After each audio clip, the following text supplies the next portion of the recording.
দক্ষিণ পূর্ব এশিয়ার দেশ মালয়েশিয়ায় দুই বাংলাদেশির বিরুদ্ধে সন্ত্রাসবাদের সঙ্গে সম্পৃক্ত থাকার অভিযোগে মামলা দায়ের করা হয়েছে।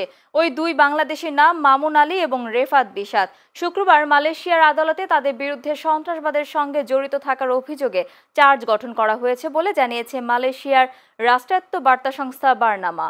বার্তা সংস্থাটি বলছে, মালয়েশিয়ায় দুই বাংলাদেশির বিরুদ্ধে সন্ত্রাসবাদের সঙ্গে সম্পৃক্ত থাকার অভিযোগে মামলা দায়ের করা হয়েছে। তাদের মধ্যে একজন হচ্ছেন ৩১ বছর বয়সী মোহাম্মদ মামুন আলী। তার বিরুদ্ধে ২০২৩ সালের ২৮ জুলাই থেকে ২০২৪ সালের ৩০ এপ্রিলের মধ্যে সাইফুল্লাহ ইসলাম নামের একটি ফেসবুক অ্যাকাউন্ট ব্যবহার করে ইসলামিক স্টেট IS সন্ত্রাসী গোষ্ঠীকে সমর্থন দেওয়ার অভিযোগ আনা হয়েছে। অপর অভিযুক্ত ২৭ বছর বয়সী রেফাত বিশাতের বিরুদ্ধে গত ১০ জুলাই লার্কিন ইন্ডাস্ট্রিয়াল এস্টেটের একটি বাড়িতে তার মোবাইল ফোনে IS সন্ত্রাসী গোষ্ঠীর পতাকার ছবি রাখার অভিযোগ আনা হয়েছে।